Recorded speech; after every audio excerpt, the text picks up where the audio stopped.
கிறிஸ்து இயேசுவுக்குள் அன்பாக அழைக்கப்பட்ட சகோதர சகோதரிகளே, உங்கள் யாவருக்கும் நமது மகா பரிசுத்தமுள்ள பிதாவாகிய தேவனுடைய பரிசுத்த நாமத்திலும், நமது அன்பின் கர்த்தர் ராஜாவாகிய ஆண்டவர் இயேசு கிறிஸ்துவின் இணையற்ற நாமத்திலும் கிறிஸ்து இயேசுவுக்குள்ளான அன்பின் வாழ்த்துக்களை மேட்டுப்பாளையம் சபையாரின் சார்பாகவும் அடியனின் சார்பாகவும் உங்கள் யாவருக்கும் அன்போடும் தாழ்மையோடும் தெரிவித்துக் கொள்கிறோம்.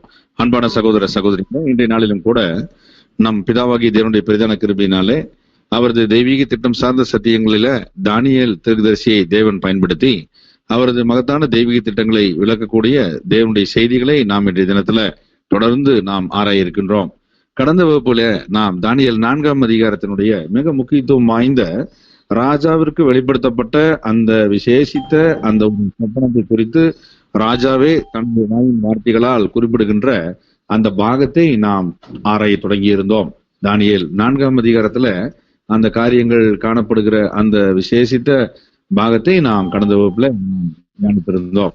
தேவன் இந்த ராஜாவாகிய நேபுகாத் நேச்சாருக்கு அவர் கொடுத்திருக்கக்கூடிய ஒரு சொப்பனத்தின் மூலமான ஒரு விசேஷித்த அடையாளமான மரம், அந்த விருட்சம் எப்படியாக அது வளர்ந்தது, அது பலத்தது, தேசத்தின் எல்லை பரியந்தமும் காணப்படத்தக்கதாக அதன் உயரம் வானபரியந்தமும் எட்டினது, அதன் இலைகள் நேர்த்தியும் அதன் கனி மிகுதியுமாய் இருந்தது, எல்லா மிருகங்களுக்கும் அதில் ஆகாரம் உண்டாயிருந்தது, அதன் வெளியின் நிழலுக்கு ஒதுங்கின அந்த மிருகங்கள் அதன் கொப்புகளில் ஆகாயத்து பட்சிகள் தாபரித்து சகல பிராணிகளும் அதனால் போஷிக்கப்பட்டது ஆகிய இந்த மகா பெரிய விருட்சம், அந்த விருட்சமானது இறுதியில பரிசுத்த காவலாளனாகிய ஒருவர் வானத்திலிருந்து இறங்கி வந்து உரத்த சத்தத்தோடு அவர் தேவன் கொடுக்கக்கூடிய தண்டனையின் தீர்ப்பாக நியாய தீர்ப்பு இந்த விருட்சத்தின் மீது கொடுத்ததை வசனம் 14 விவரிக்க நாம் வாசிக்க நாம் தியானித்தோம். அந்த விருட்சத்தை வெட்ட கூறினார், அதன் கொப்புகளை தரித்து போட கூறினார், அதன் இலைகளை உதிர்த்து அதன் கனிகளை சிதறடிக்க அவர் சொன்னார். இப்படியாக அதை ஆதரித்த அந்த விருட்சம் ஆதரிக்கக்கூடிய மிருகங்கள் பட்சிகள் கொப்புகளில் இருக்கக்கூடிய அனைத்தும் சென்று விடட்டும் போய்விடட்டும் என்று அவர் கட்டளையிட்டார். ஆம், இப்படிப்பட்ட தண்டனை பெற்றிட்ட அந்த விருட்சமாகிய அந்த பிரம்மாண்ட ஒரு விருட்சம் தொடர்ந்து அதற்கு சம்பவித்தது என்ன? அந்த மரத்தினுடைய அதாவது அதனுடைய அடிமரம் வேர்கள் அடிமரம் பூமியிலேயே இருக்கட்டும் என்று பரிசுத்த காவலாளன் மூலமாக தேவன் உரைத்ததை நாம் வாசித்தோம். ஆகவே அதனுடைய அடிமரம் பூமியில இரும்பும் வெண்கலமான விலங்கு இடப்பட்டு வெளியின் பசும்புலிலே தங்கி ஆகாயத்து பணியிலே நினைவதாக மிருகங்களோடு பூமியின் பூண்டிலே அவனுக்கு பங்கு இருக்க கடவுது என்ற இந்த அடிமரத்தை பற்றி விளக்கி கொண்டிருக்கும் பொழுது அந்த அடிமரம் இங்கே விலங்கிடப்பட்டு அது பசும்புலில தங்கி ஆகாயத்து பணியிலே நனைந்து கொண்டிருக்க வேண்டும் என்ற கட்டளை கொடுக்கப்பட்டு கொண்டு இருக்கும் பொழுதே தேவனால் அனுப்பிவிடப்பட்ட பரிசுத்த காவலாளனுடைய விசேஷித்த தண்டனையின் தீர்ப்பினுடைய விசேஷித்த வார்த்தை அந்த அடிமரத்தில் அந்த வெட்டப்பட்ட விருட்சத்தை ஒப்பிடக்கூடிய ஒரு வார்த்தை அங்கே கொடுக்கப்பட்டது. ஆம், மிருகங்களோடு பூமியின் பூண்டிலே அவனுக்கு பங்கு இருக்க கடவுது. இது நேரம் வரைக்கும் விருட்சத்தை பற்றி பேசிக் கொண்டிருந்த அந்த விசேஷித்த பரிசுத்த காவலாளன் எங்கே விருட்சத்திற்கு ஒப்பிட்டு அந்த தண்டனையின் காலப்பகுதி ஒரு மனிதன் மீது கடந்து வர வேண்டும் என்பதை இங்கே விளக்கினார். ஆகவே அந்த விருட்சமானது ஒரு மனிதனோடு ஒப்பிடப்பட்டது என்பதை நாம் கடந்த வகுப்புகளில நாம் ஆராய்ந்தோம். அதே நேரத்தில் இங்கே விசேஷமான இந்த தீர்ப்பின் விவரத்தை தானியேல் 4ஆம் அதிகாரம் 17ஆம் வசனம் மற்றும் 18ஆம் வசனத்துல நாம் வாசிக்க கேட்டோம்.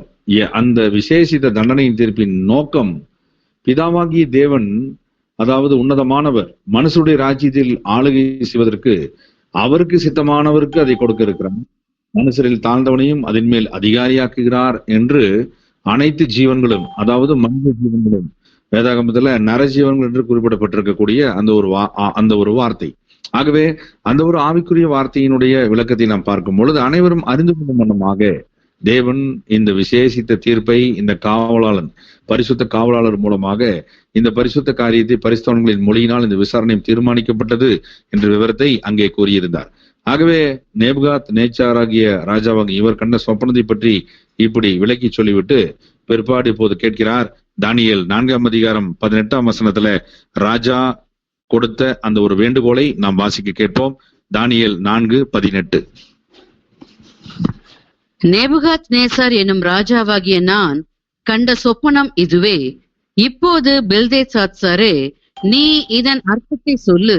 என் ராஜ்யத்தில் உள்ள ஞானிகள் எல்லாராலும் இதன் அர்த்தத்தை எனக்கு தெரிவிக்க கூடாமல் போயிற்று. நீயோ இதை தெரிவிக்கத்தக்கவன். பரிசுத்த தேவர்களுடைய ஆவி உனக்குள் இருக்கிறதே என்றான். அன்பான சகோதர சகோதரிகளே, இங்கே மிக முக்கியத்துவம் வாய்ந்த ஒரு விண்ணப்பத்தை ராஜா இங்கே கொடுக்க நாம் வாசிக்க கேட்டோம்.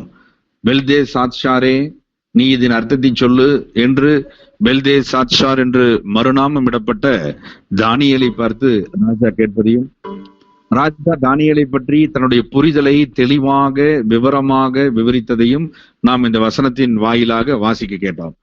அதாவது பாபிலோன் சாம்ராஜ்யத்தினுடைய சக்கரவர்த்தி நேபுகாத்நேச்சார், அவர் மிகச்சிறந்த பண்டிதர், அறிவாளி, யுத்த வீரன் மற்றும் விசேஷித்த வகையில அந்த தேசத்தை பல்வேறு துறைகளில அவர் கட்டி அமைத்த மிகச்சிறந்த நிர்மாணிகர், மிகச்சிறந்த விசேஷித்த நிபுணத்துவம் வாய்ந்த ஒரு ராஜா என்பதையெல்லாம் கடந்த வகுப்புகளில அது எவ்விதமாக அவர் செய்தார் என்பதையெல்லாம் நாம் வேதத்தின் வசனங்களின் மூலமாக, தானியேலின் தீர்க்க தரிசனங்களின் மூலமாக நாம் ஆராய்ந்திருந்தோம். ஆகவே இப்படிப்பட்ட இந்த ராஜாவினுடைய ஒரு புரிதல் என்பது, புரிந்து கொள்ளுதல் என்பது எப்படியாக இருக்கிறது என்றால், அவரது ராஜ்யபாரத்திலே ராஜ்யத்தின் ஞானிகள் எல்லாரிலும் அந்த அர்த்தத்தை அவருக்கு தெரிவிக்க கூடாமல் மீண்டும் போனது. ஏற்கனவே ஒரு முறை போயிருந்தது. அப்படி பொன்னான அந்த தலை நீரே என்ற அந்த முதல் தரிசனத்தின் சொப்பனத்தின் விளக்கத்தை விளக்க தவறிய அல்லது விளக்க முடியாத ஒரு அபாக்கியமான நிலைமையில மற்றவர்கள் எல்லாம் இருந்த பொழுது, அந்த கல்தேயரினுடைய பிரதானிகளும் மந்திரிகளும் ஞானிகளும் இருந்த பொழுது, தேவனுடைய தாசனாகிய தானியேலோ அதை தேவ தயவுல தேவனிடத்திலே ஜெபித்து தேவனுடைய வழிநடத்தலை பெற்று அவர் தெரிவித்தார். அதே போல இப்பொழுது மீண்டும் ஒரு முறை இந்த விசேஷித்த ஞானத்தை பெற்ற தேவனுடைய தாசனாகி தானியேல், அவர் மாத்திரமே இதை தெரிவிக்கக்கூடிய ஒரு வாய்ப்பை பெற்றவர், தேவனுடைய தயவை பெற்றவர், தேவனிடத்திலே ஜெபித்து தேவனுடைய வழிநடத்தலை அனுதினமும் பெற்றுக் கொண்டிருந்த இந்த தானியேல் குறித்ததான ராஜாவினுடைய ஒரு புரிந்து கொள்ளுதல் மிகச்சரியானதாகவே காணப்படுகிறது. அதை இந்த வசனத்தில் அவர் தெரிவிக்கிறார். நீயோ இதை தெரிவிக்கத்தக்கவன். தானியேல் இதை தெரிவிக்கக்கூடிய தகுதியுடையவர். Daniel deserves this quality. இந்த விசேஷித்த நிலைமையை அவர் பெற்றிருக்கிறார். பரிசுத்தமுள்ள அந்த தேவனுடைய ஆவி தானியேலுக்குள் இருக்கிறதே என்ற முக்கியத்துவம் வாய்ந்த ஒரு புரிந்து கொள்ளுதலை, சரியான சிந்தனையின் இருப்பை இந்த ராஜாவாகிய நேபுகாத்நேச்சர் அவர்கள் இங்கே தெரிவிப்பதை நாம் பார்க்கிறோம். ராஜாவாகிய நேபுகாத்நேச்சர் ஒரு சாதாரணமாக வழக்கமான மன்னர்களைப் போலல்ல, அவர் ஒரு கூர்மதியுடையவராகவே உலக பிரகாரமான வாழ்க்கையிலே காணப்பட்டார். அது மாத்திரமல்ல, பல்துறை விற்பன அறிவை அவர் இளம் வயதிலேயே கற்றிருந்தார். அவரது தந்தை நெபோபொலாசார் அவரது ஆட்சி காலத்திலேயே இளம் பிராயத்திலேயே அவர் பல்வேறு திறன்களை மற்றும் பல்வேறு விதமான கல்வி முறைகளை கற்றறிந்தவராக, பல்துறை அறிவு பெற்றவராக இருக்கிறார் என்பதை பாபிலோனிய கல்வெட்டுக்கள் சாட்சி பகர்கின்றன.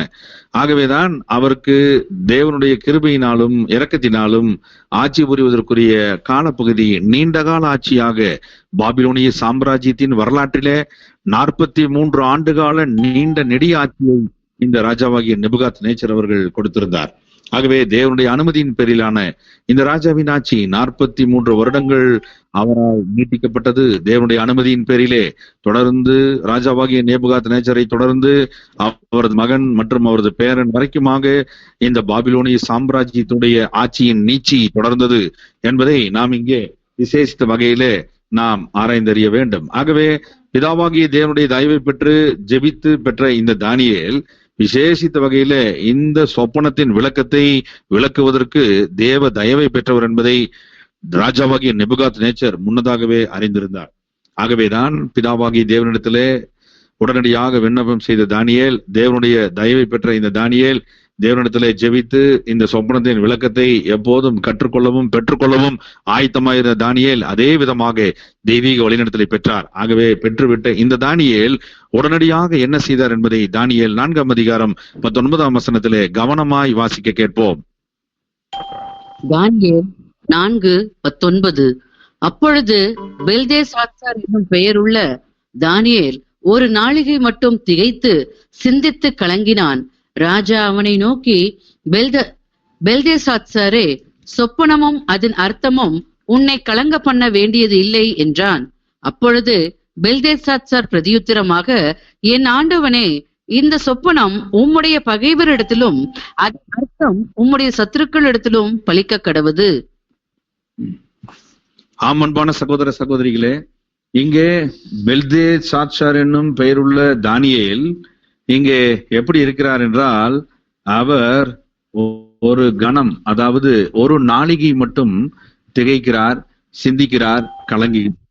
ஆகவே இந்த சொப்பனத்தின் ஞான அர்த்தத்தை பிதாவாகிய தேவனுடைய தயவினாலே, பரம பிதாவாகிய சர்வ வல்லவருடைய இரக்கத்தினாலே பெற்ற தானியேல் அங்கே ஏறக்குறைய ஒரு நாளிகை, அதாவது 1 மணி நேரம் என்று பிராங்க் ஷெலு அவர்கள் குறிப்பிடுகிறார்.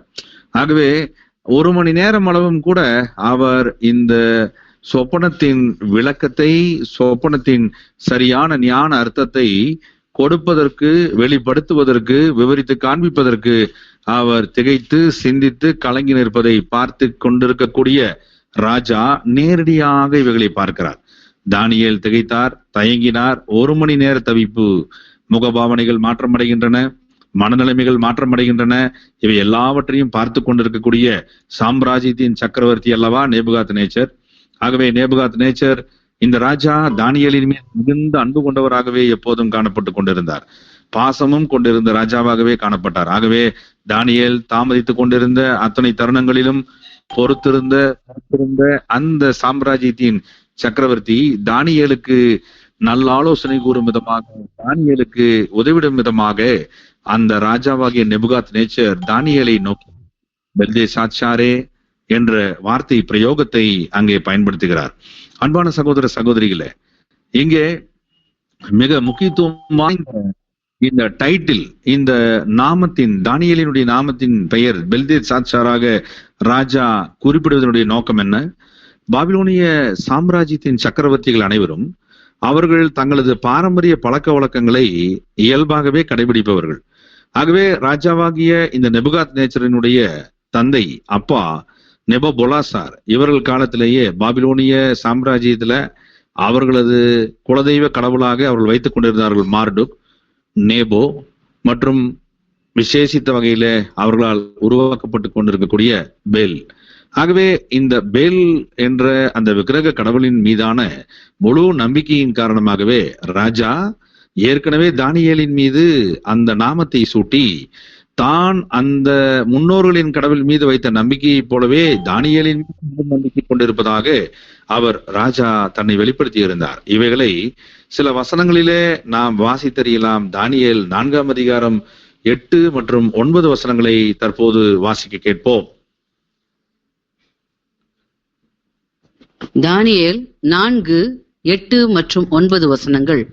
கடைசியிலே என் தேவனுடைய நாமத்தின்படியே பெல்தேஷாத்சார் என்னும் பெயரிடப்பட்டு பரிசுத்த தேவர்களின் ஆவியை உடைய தானியேல் என்னிடத்தில் கொண்டு வரப்பட்டான்.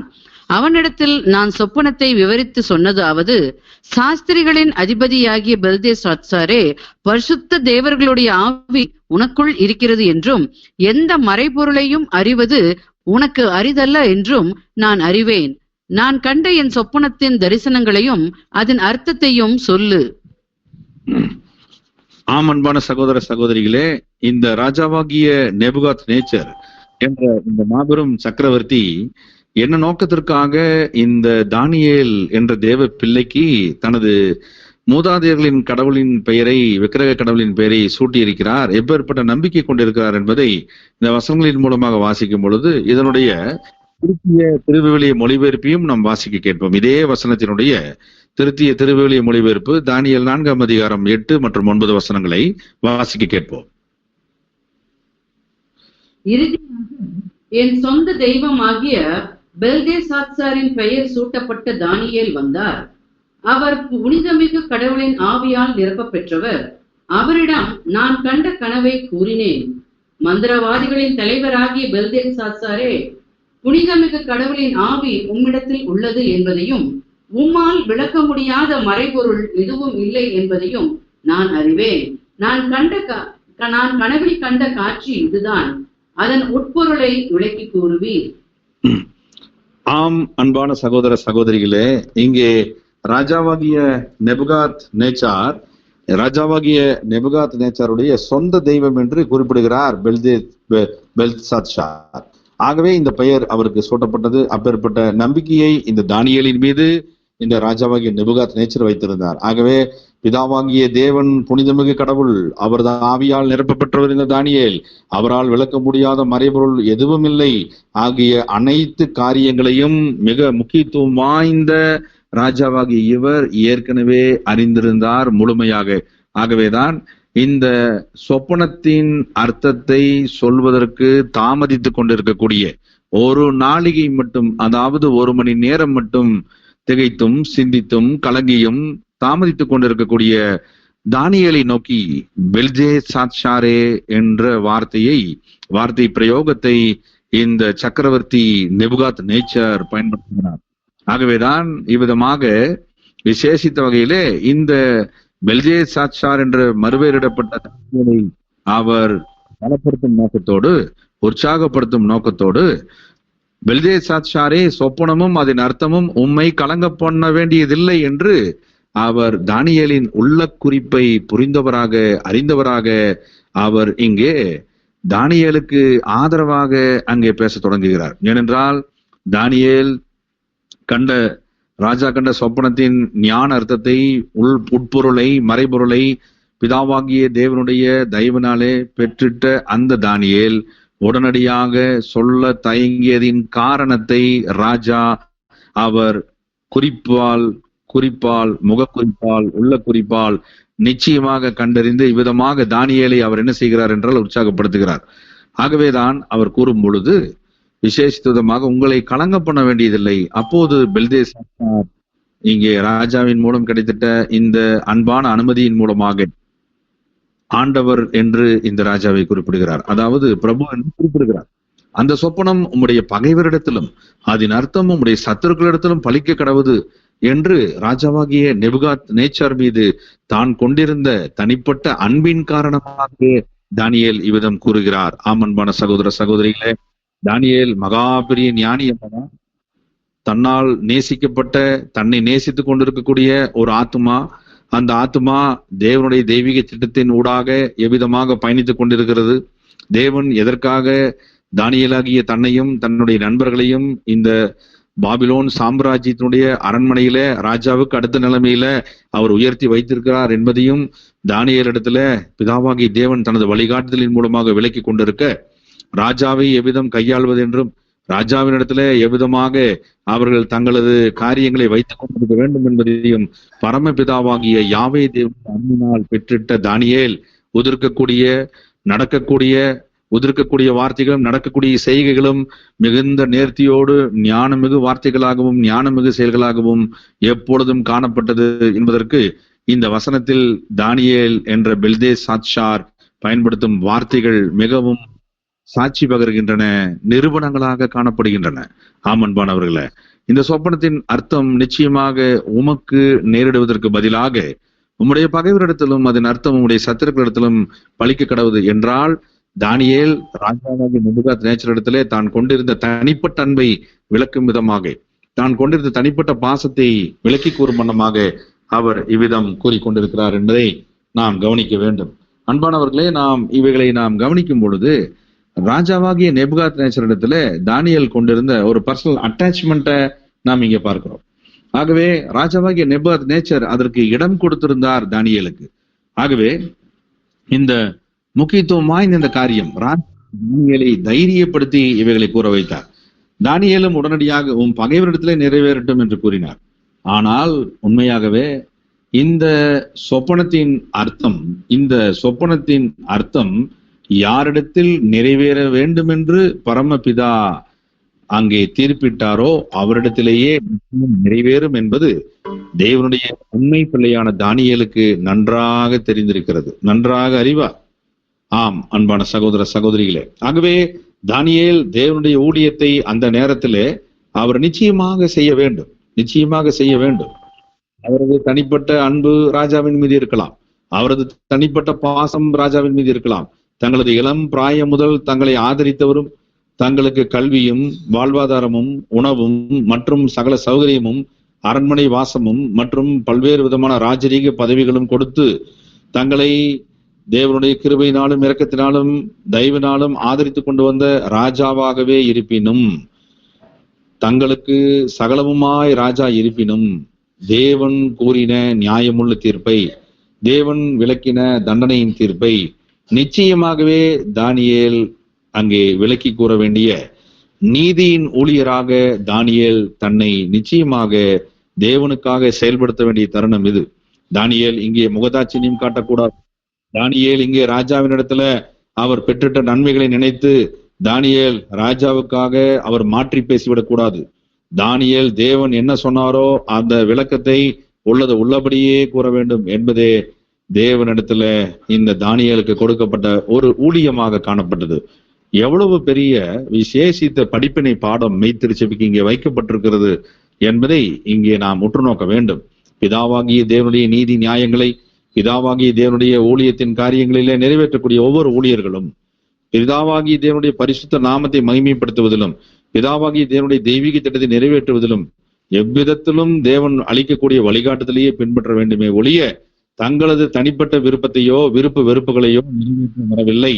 அல்லது மற்றவர்கள் அந்த விருப்பு வெறுப்புக்கு தங்களை உட்படுத்த அங்கே ஈர்க்கும் பொழுது அல்லது அழைக்கும் பொழுது அதை மறுக்க வேண்டும், அதை கைவிட வேண்டும், புறக்கணிக்க வேண்டும் என்ற படிப்பினை பாடமாகவும் இங்கே அமைந்திருப்பதை நாம் இங்கே உற்று நோக்க வேண்டும். தானியேல் எவ்விதத்திலும் புறம்பே இருந்து வரக்கூடிய அழுத்தத்திற்கு இடம் கொடுப்பவர் அல்ல. அதே நேரத்தில் தன்னுடைய சொந்த மனசாட்சியில தான் ராஜா மீது கொண்டிருந்த அன்பு, பாசம், பரிவிரக்கம் மற்றும் ஒரு குடும்ப உறுப்பினராக ராஜா தங்களை ட்ரீட் பண்ணிட்டு இருக்கிறார் பல வருடங்களாக.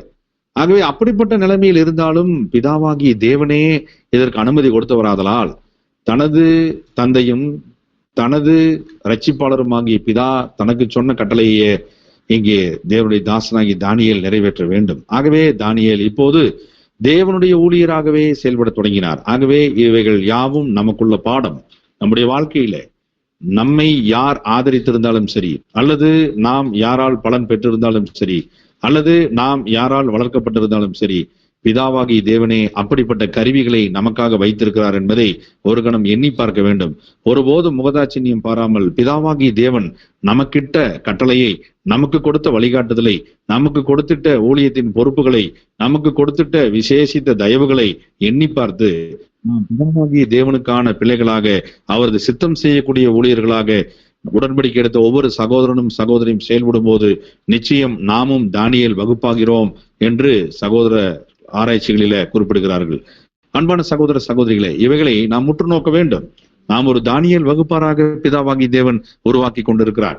ஆகவே பாபிலோன் சாம்ராஜ்யத்துல அனைவரும் விக்கிரகாரநிலையில் இருக்கும் பொழுது மற்றும் அவரது நண்பர்கள் ஒரு சிறு கூட்டச்சனமாக சிறுமந்தை அடையாளப்படுத்தக்கூடிய பிள்ளைகளாக அவர்கள் அந்த காலத்திலே செயல்பட்டார்கள். தேவனுடைய தயவுல அவர்கள் ஒருபோதும் முகதாட்சியம் பார்க்கவில்லை. அவர்கள் ஒருபோதும் தங்களது சுயநலத்தை பார்க்கவில்லை. மாம்சீக சிந்தனைகளிலே அவர்கள் ஒருபோதும் இல்லை. ஆகவே அவர்கள் எப்போதும் இந்த பிதாவாகிய தேவனுடைய கட்டளைகளையும் நீதி நியாயங்களையும் கை கொள்ளுவதில் அவர்கள் முன்னணியில் நின்றதை நாம் தூரா சமவெளியில் நிறுத்தப்பட்ட ராஜாவினால் நிறுத்தப்பட்ட பொற்சிலையை பணிந்து கொள்ளாமல் இருந்த அந்த அனனியா, மிசாயேல், அசரியா அவர்கள் இருதயத்திலிருந்து புறப்பட்ட விசேஷித்த விசுவாசத்தின் நற்சான்றை நாம் பார்க்கலாம். ராஜாவாகி நீர் நிறுத்தின இந்த சிலையை நாங்கள் பணிந்து கொள்ளப் போவதில்லை, ஒருவேளை அப்படி தேவன் எங்களை கைவிட்டாலும் நாங்கள் பணிந்து கொள்ளப் போவதில்லை என்பது ராஜாவாகி உமக்கு தெரிந்திருக்க கடவுது என்று அவர்கள் பரலோகத்தின் தேவனுக்கான பிள்ளைகளாக ராஜாவின் முன்பதாக முகதாட்சியம் இல்லாமல் அவர்கள் செயல்பட்டு நடந்த விதத்தை நாம் காண்கிறோம். அதே போல இங்கே தேவனுடைய தாசனாகி தானியேல், இந்த விசேஷித்த தருணம் இவருக்கும் வந்தது. சோதனையின் தருணம். தன்னால் நேசிக்கப்பட்ட, தன்னை மிகவும் நேசிக்கக்கூடிய ராஜாவாகிய நெபுகாத் நேச்சர் அவர் கண்ட சொப்பனம், அந்த சொப்பனத்தின் ஞான அர்த்தம், உள்ளடங்கிய விவரம் என்பது ராஜாவிற்கு எதிரானதுதான். அது தேவனிடத்திலிருந்து புறப்பட்ட ஒரு தண்டனையின் தீர்ப்பின் வடிவம், தேவனுடைய தெய்வீக திட்டத்தில் அனுமதிக்கப்பட்ட ஒரு பாகம். ஆகவே இவைகளை இனி தானியேல் அவர்கள் விளக்கி காண்பிக்க வேண்டும். இவைகளை தானியேல் ராஜாவிற்கு விவரித்துக் கொண்டிருக்க வேண்டும். ஆகவேதான் இங்கே நாம் பார்க்கிறோம், தானியேல் இந்த தெய்வீக ஊழியத்தை செய்ய தொடங்கினார். மெய் திருச்சபைக்கான ஆவிக்குரிய வழிநடத்துதலாக பிதாவாகி தேவன் எங்கேயெல்லாம் நம்மை அனுமதிக்கிறாரோ அங்கேயெல்லாம் பிதாவாகிய தேவனை மகிமைப்படுத்தும் விதமாக, அவரது சித்தம் செய்யும் விதமாக, பிதாவாகிய தேவனுடைய வழிகாட்டுதலை நாம் விவரிக்கும் வண்ணமாகவே நாம் செயல்பட வேண்டும். ஆமன்பானவர்களே, விசேஷமாக தானியேலுடைய நாமத்தை ராஜா குறிப்பிடும் போது விசேஷமாக சொல்றார், பேல், அதாவது பேல், அந்த தனது சொந்த தெய்வம் என்ற அந்த பேல் இந்த தானியேலை காக்கட்டும் என்று அவர் வைத்திருக்கிறார். Bel protects his life, favoured by Bel God.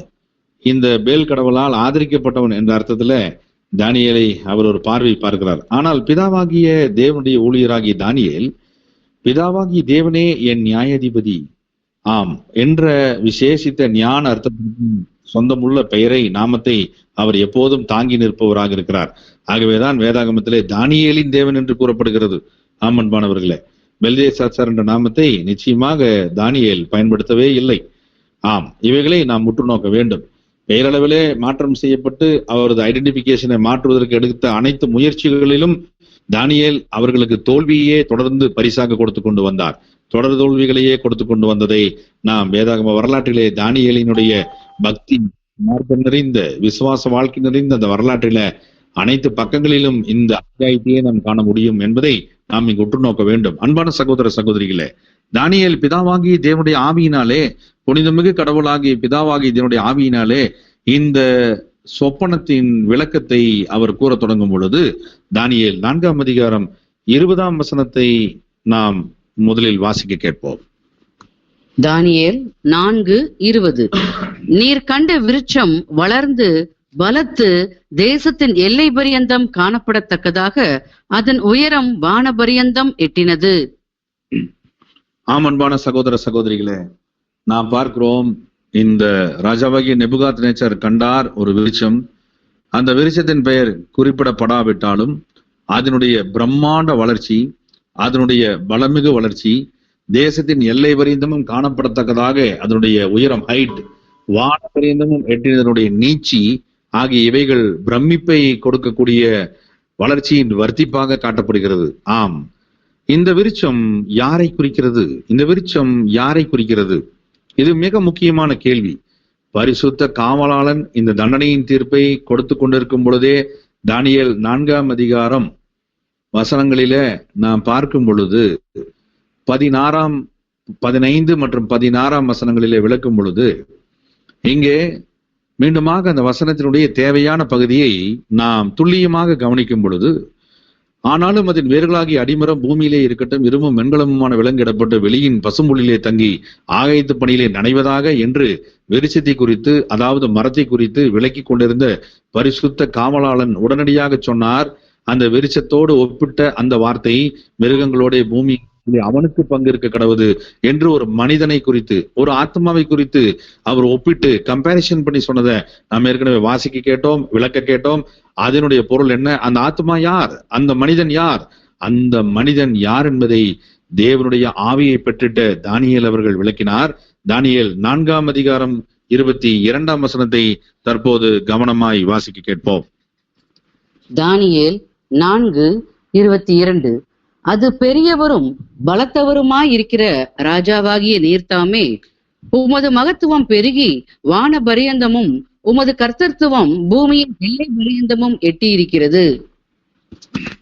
ஆமன்பான சகோதர சகோதரிகளே, இங்கே இந்த ராஜாவாகிய நேபுகாத்நேச்சர் அந்த காலகட்டத்திலே பிதாவாகிய தேவனுடைய அனுமதியின் பேரில, பிதாவாகிய தேவனுடைய தயவின் பேரில மகா பெரியவராக சர்வ நாடுகளிலும் அவர் பாப்புலாரிட்டி ஆனார், பிரஸ்தாபமானார், பிரபலமானார்.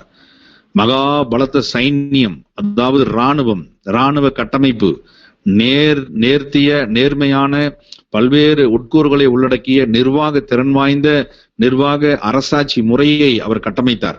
ஆகவே இவ்வளவு பிரம்மாண்டமான பலத்த நிர்வாக கட்டமைப்பை பாபிலோனை தலைநகராக கொண்டு, பாபிலோனிய நகர நிர்மாணிப்பு தொடங்கி, பாபிலோனிய கட்டமைப்பு தொடங்கி, அதனுடைய பல நாடுகளுக்கும் அது பரவி, அவருடைய பெயர் பிரஸ்தாபம் எல்லா நாடுகளிலும் அவரை பெரியவராக பலத்தவராக அங்கே வெளிச்சம் கொடுத்தது. ஆம், இப்படிப்பட்ட இந்த ராஜாவாகிய இவரை குறிக்கும் அடையாளமாக அந்த விருட்சத்தை பிதாவாகிய தேவன் சொப்பன காட்சியிலே காண்பித்தார். ஆகவே சொப்பனத்தை கண்டு கொண்டிருந்த இந்த ராஜாவாகிய நேபுகாத்நேச்சர் தன் கனவிலே இந்த மரம், இந்த விருட்சம் குறிப்பது யாரை என்பதை அவர் அறியாதிருந்த போதிலும் தேவன் இந்த கனவின் மூலமாக, அதாவது சொப்பனத்தின் மூலமாக, பரிசுத்த காவலாளன் மூலமாக இங்கே அனுப்பி வைக்கப்பட்ட இந்த ஒரு காட்சியில மிக முக்கியமா அவர் தானியேலை இந்த ஊழியத்தை செய்வதற்கு அனுப்பினார். அன்பான சகோதர சகோதரிகளே, அப்போ இப்படிப்பட்ட ஒரு வளர்ச்சியை பெற்றுட்ட இந்த ராஜாவாகிய நேபுகாத் நேச்சர் ராஜாவின் வளர்ச்சிக்கான காரணம் என்ன என்பதை பார்க்கும் பொழுது அது தேவனுடைய அனுமதியே. இந்த விருட்சம் குறிப்பது யாரை? அது ராஜாவாகிய நேபுகாத் நேச்சரை என்பதை தேவனுடைய பிள்ளையாகிய தானியேல் விளக்கிவிட்டு, இந்த காரியம் எதனால் ஏற்பட்டது? ராஜாவினுடைய இந்த பிரமிப்பூட்டும் வளர்ச்சி, பிரம்மாண்ட வளர்ச்சி, இந்த ராஜாவின் வளர்ச்சிக்கான காரணம் என்ன? பல்துறை அறிவு, பல்துறை வளர்ச்சி, பாபிலோனிய சாம்ராஜ்யத்தினுடைய பிரஸ்தாபம் அனைத்து உலக நாடுகளுக்கும், அந்த காலத்திலே இருந்த அனைத்து உலக நாடுகளுக்கும் பரவினது பிதாவாகிய தேவனுடைய அனுமதியின் பேரிலேயே, இரக்கத்தின் பேரிலேயே என்பதையே இங்கே நாம் உற்று நோக்க வேண்டும். ஆகவே பரமபிதாவின் அனுமதியே காரணம் என்பதை தேவனுடைய தாசனாகிய மற்றும் ஒரு தீர்க்கதரிசியும் மற்றும் ஒரு சமகால தானியேல் கால ஊழியராகிய, சமகால ஊழியராகிய ஜெரேமியா அவர் விளக்கி சொல்லும் பொழுது, எரேமியா தீர்க்கதரிசனம் 27ஆம் அதிகாரம் 5 முதல் 7 வசனங்களை நாம் கருத்தாய் வாசிக்க கேட்போம். எரேமியா 27:5 முதல் 7 வசனங்கள்.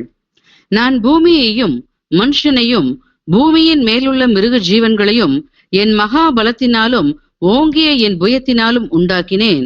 எனக்கு இஷ்டமானவனுக்கு அதை கொடுக்கிறேன். இப்பொழுதும் நான் இந்த தேசங்களை எல்லாம் என் ஊழியக்காரனாகிய நேபுகாத் நேசார் என்கிற பாபிலோன் ராஜாவின் கையிலே கொடுத்தேன். அவனுக்கு ஊழியம் செய்யும்படி வெளியின் மிருக ஜீவன்களையும் கொடுத்தேன்.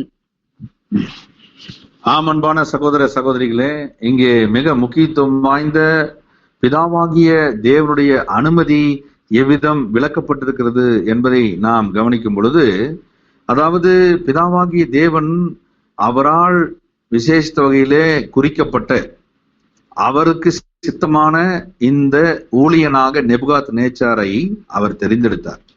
பாபிலோன் ராஜாவாக அவரை வழிநடத்தி உயர்த்தினார். அவர் கையிலே அவர் மிக முக்கியத்துவம் வாய்ந்த ஆளுகைகளை அனைத்தையும் கொடுத்தார். அவருக்கு ஊழியம் செய்யும்படி வெளியின் மிருக ஜீவன்கள் அனைத்தையும் கொடுத்தார். ஆகவே அவருக்கு கொடுக்கப்பட்டிருக்கக்கூடிய காலம், ராஜ்யபாரத்தின் ஆளுகைக்கான காலம் வரைக்கும் சகல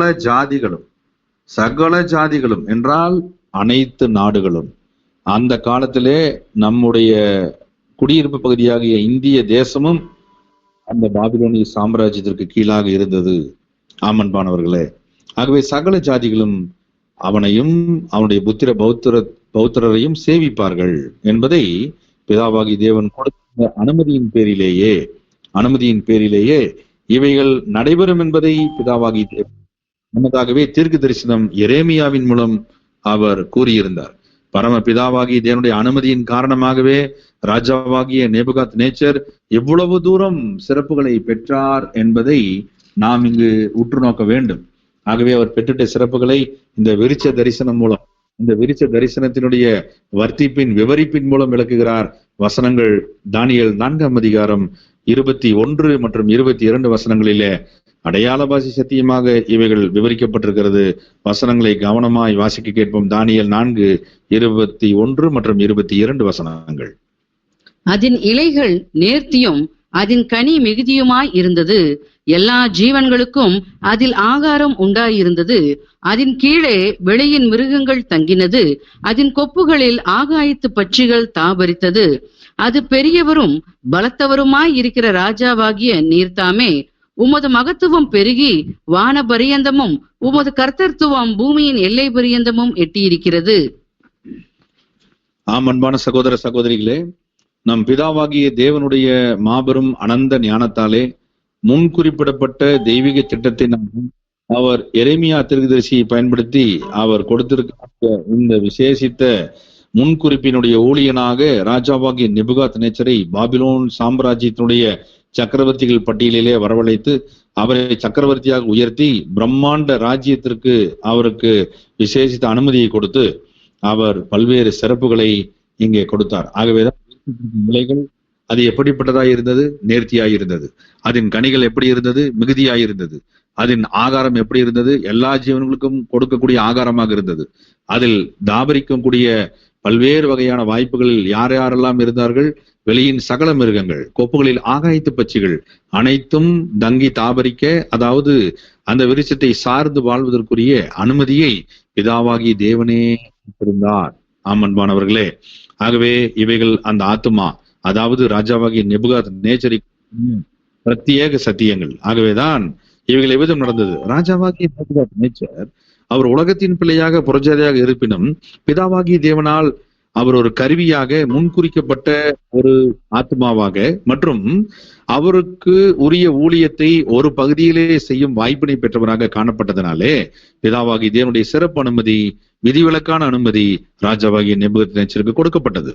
ஆகவேதான் ராஜாவாகிய நேபுகாத் நேச்சர் அவரது சிறப்புகளை அவர் பெற்றார். கல்வி அறிவில நிபுணத்துவத்தை அவர் விரும்பினார்.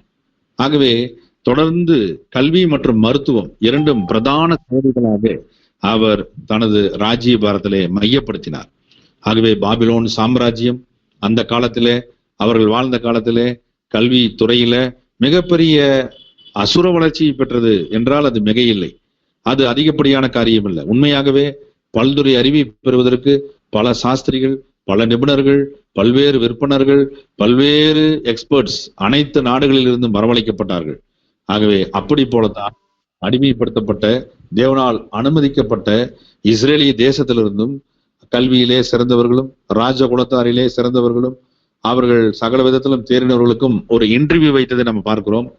10 மடங்கு சமர்த்தராக காணப்பட்ட அந்த பிள்ளைகளை ராஜா செலக்ட் பண்ணி காரியக்காரனாகி ஆரியோனிடத்துல வசமாக ஒப்புவித்து அவர்களுக்கு ஸ்பெஷல் ட்ரைனிங் கொடுத்ததையும் அவர்களுக்குரிய காலேஜ் ஆரம்பித்து 3 வருடம் சிறப்பு படிப்புகளை நாம் பார்க்கிறோம்.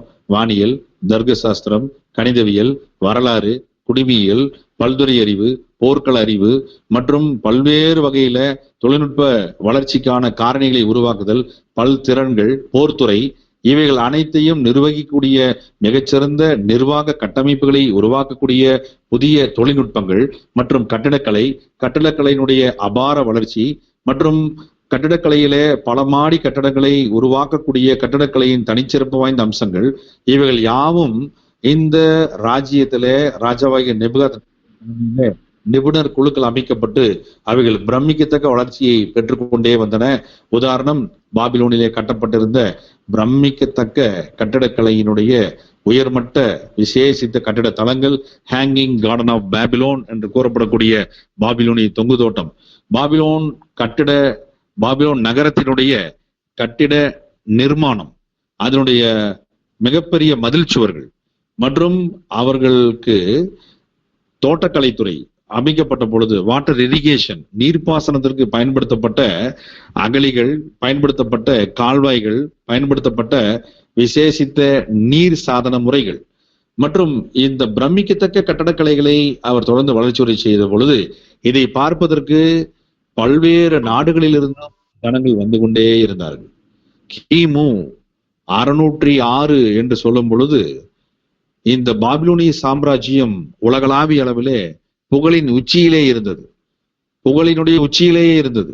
ஆம், சமூக வளர்ச்சி, சமூக நாகரிகம், கலாச்சாரம், பல்வேறு பண்பாட்டு கூறுகள் மற்றும் பல்வேறு ஆடை ஆபரணங்கள், அவைகளிலே தேறிய வளர்ச்சி, நாகரிக வளர்ச்சியாக பாபிலோன் கல்ச்சராக, பாபிலோனிய நவநாகரிக வளர்ச்சியாக அது உலகளாவிய அளவிலே பிரசித்தி பெற்றது. அன்பான சகோதர சகோதரிகளே, ஆகவேதான் நாம் பார்க்கிறோம். ஒரு உதாரணம், ஒரு எடுத்துக்காட்டை பார்த்தோம் என்றால், பாபிலோனுடைய சிறப்பை குறித்து அந்த பாபிலோன் நகரம் ஒன்றை எடுத்துக்கொண்டால் போதுமானது என்று வரலாற்றாசிரியர்கள் பிரமிக்கிறார்கள். புகழ்பெற்ற வரலாற்றாசிரியர்கள் அனைவருமே மிகப்பெரிய அளவிலே ஆச்சரியம் அடைகிறார்கள். ஏனென்றால் பாபிலோன் நகரினுடைய நிர்மாணம் போல உலகத்தில் வேறு எந்த நகரமும் கட்டப்படவில்லை.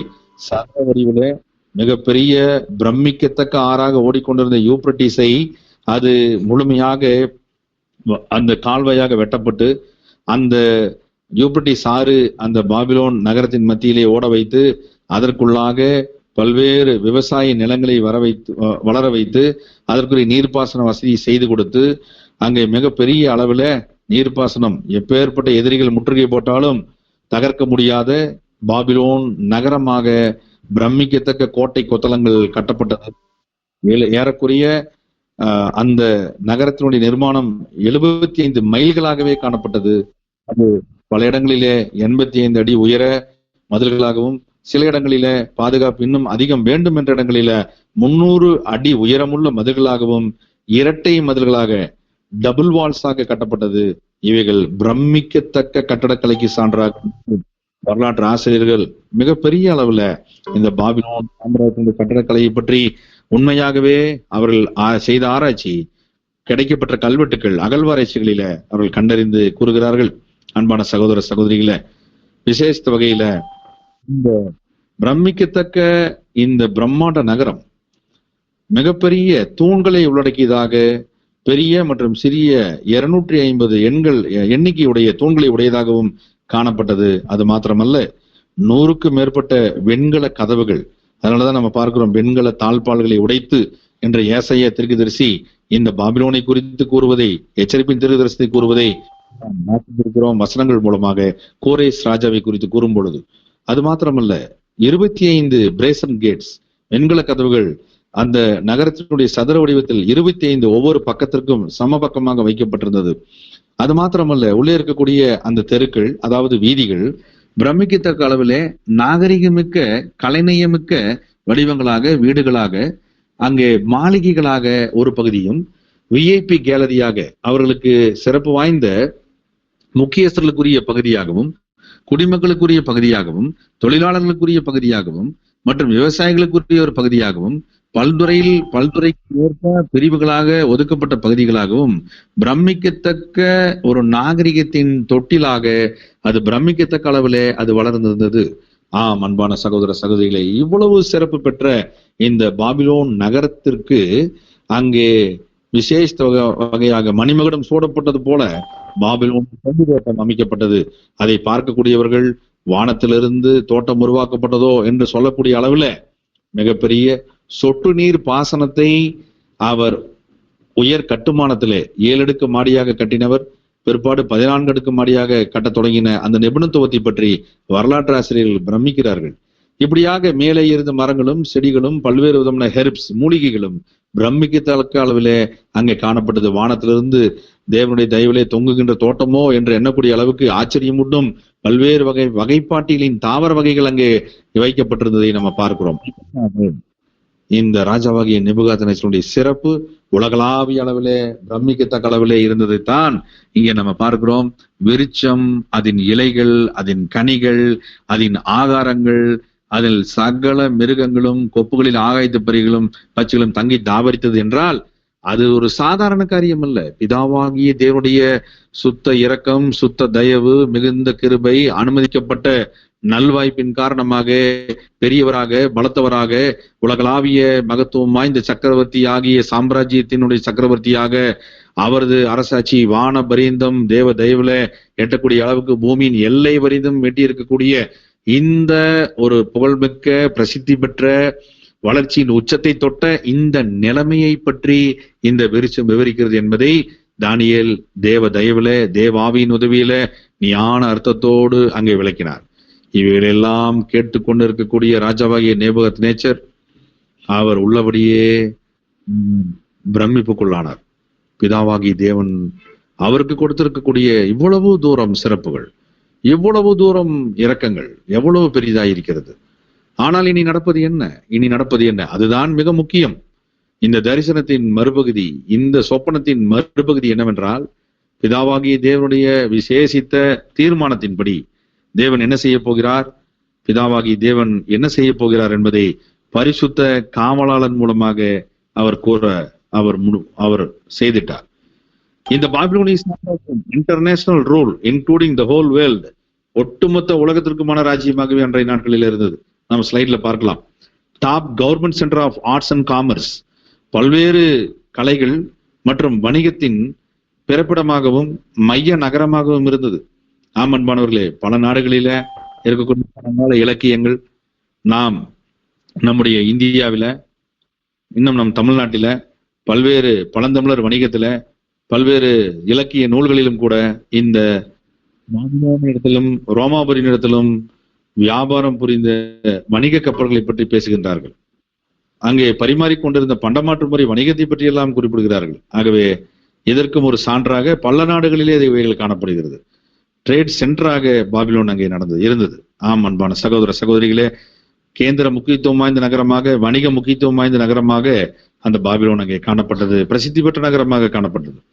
எவ்வளவு பிரம்மாண்டமாக உயர்த்தப்பட்டிருந்த அந்த நகரம், அதன் சிறப்புகள், ராஜா அவருக்கு கொடுக்கப்பட்ட சிறப்புகள் எல்லாம் இங்கே விளக்கக்கூடிய விவரிப்புல இந்த விருட்சம் அங்கே காணப்படுகிறது. இப்படிப்பட்ட நிலைமையில் இருக்கும் பொழுதுதான் இந்த முக்கியத்துவம் வாய்ந்த இந்த விருட்சத்திற்கு என்ன நேர்ந்தது என்பதை நாம் கவனிக்கும் போது மிக முக்கியமா தானியேல் 4ஆம் அதிகாரம் 12 மற்றும் 12ஆம் வசனத்தை தற்போது வாசிக்க கேட்போம். தானியேல் 4:12. அதன் இலைகள் நேர்த்தியும் அதன் கனி மிகுதியுமாய் இருந்தது. எல்லா ஜீவனுக்கும் அதில் ஆகாரம் உண்டாயிருந்தது. அதன் கீழே வெளியின் மிருகங்கள் நிழலுக்கு ஒதுங்கினது. அதன் கொப்புகளில் ஆகாயத்து பட்சிகள் தாவரித்து சகல பிராணிகளும் அதனால் போஷிக்கப்பட்டது. இப்படிப்பட்ட சிறப்பு வாய்ந்த இந்த விருட்சம் இவ்வளவு பிரமிக்கத்தக்க அளவில் தனது சிறப்புகளை கொண்டிருந்தாலும் பரிசுத்த காவலாளன் மூலமாக இங்கே பிதாவாகி தேவன் ஒரு ஏற்பாட்டை செய்கிறார். அவரால் அனுப்பிவிடப்பட்ட இந்த பரிசுத்த காவலாளன் பற்றிய வசனம் தானியேல் 4ஆம் அதிகாரம் வசனங்களில 23ஆம் வசனத்திலே குறிப்பிடப்படுகிறது. அவர் கொடுத்த தீர்ப்பு எப்படிப்பட்டதா இருக்கிறது என்பதை நாம் பார்க்கலாம். ஸ்லைட்ல காண்பீங்க. தானியேல் 4:23 படிங்க. இந்த விருட்சத்தை வெட்டி இதை அழித்து போடுங்கள். ஆனாலும் இதன் வேர்களாகிய அடிமரம் தரையில் இருக்கட்டும் என்றும் இரும்பும் வெண்கலமுமான விலங்கு இடப்பட்டு வெளியின் பசும்புள்ளிலே தங்கி ஆகாயத்து பனியிலே நனைவதாக 7 காலங்கள் அதன் மேல் கடந்து போகும் மட்டும் மிருகங்களோடே அவனுடைய பங்கு இருக்க கடவுது என்றும் வானத்திலிருந்து இறங்கி சொன்ன பரிசுத்த காவலாளனை ராஜாவாகிய நீர் கண்டீரே. ஆம் அன்பான சகோதர சகோதரிகளே, இந்த பரிசுத்த காவலாளன் மூலமாக பிதாவாகி தேவன் கொடுத்துட்ட தண்டனையின் தீர்ப்பு, அதாவது நியாய தீர்ப்பின் விவரத்தை இங்கே வசனத்தின் மூலமாக வாசிக்க நாம் கேட்டோம். பிதாவாகி தேவன் விவரித்துக் கொண்டிருந்த இந்த காரியம், இந்த விருட்சத்தை வெட்டி விடுங்கள், அதை அழித்து போடுங்கள், ஆனாலும் என்ற வார்த்தை மிக முக்கியம். அதன் வேர்களாகி அடிமரம் தரையில் இருக்கட்டும் என்பது தேவனுடைய தீர்ப்பு. அந்த வேர்களாகி அடிமரத்துக்கு செய்யப்பட வேண்டியது என்ன?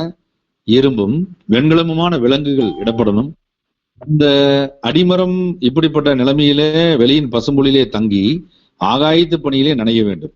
ஆகவே இப்படிப்பட்ட தீர்ப்பு இந்த அடிமரத்துக்கு கொடுக்கப்பட்டது. பெற்றுக் கொண்டிருப்பது தண்டனை அடிமரம் தான். ஆனால் வசனம் 23 பிற்பகுதியில அடிமரத்தை பற்றி பேசிக் கொண்டிருக்கக்கூடிய பரிசுத்த காவலாளன் அடிமரத்தோடு யாரை இங்கு ஒப்பிட்டு பேசுகிறார் என்பதை நாம் ஆவிக்குரிய ரீதியில தேவாவியின் உதவியில கூர்ந்து கவனிக்க வேண்டும். இந்த அடிமரம் பணியிலே நனைவதாக என்று கூறிக்கொண்டிருந்த காவலாளன் அந்த நனைந்து கொண்டிருக்கக்கூடிய அடிமரம், பசும்புள்ளிலே தங்க வேண்டிய அடிமரம் 7 காலங்கள் அவன் மேல் கடந்து போகும் மட்டும் என்று அவன் மேல் என்று மீண்டும் அந்த ஆத்மாவை பற்றியே ஒப்பிட்டு கூறுவதை பிதாவாகிய தேவனுடைய தாசனாகிய தானியேலின் மூலம் விவரிக்கக்கூடிய இந்த சத்தியத்தை நாம் உற்று நோக்க வேண்டும். ஆகவே அடிமரம் மீண்டும் அந்த ஆத்மாவை குறிப்பிடுகிறது. அது மிருகங்களோட பங்கு அவருக்கு கொடுக்கப்பட்டிருப்பது என்பதை குறிப்பிடுகிறது. வானத்திலிருந்து இறங்கி சொன்ன பரிசுத்த காவலாளன் இப்படிப்பட்ட தீர்ப்பை இந்த ராஜாவாகிய நேபுகாத் நேச்சரை காண வைத்தார் என்பதை குறிப்பிடுகிறது. ஆகவே இந்த பரிசுத்த காவலாளன் யார்? தானியேல் 4ஆம் அதிகாரம் 13ஆம் வசனத்துல ஏற்கனவே இந்த பரிசுத்த காவலாளனை பற்றி தேவன் குறிப்பிட்டிருந்தார்.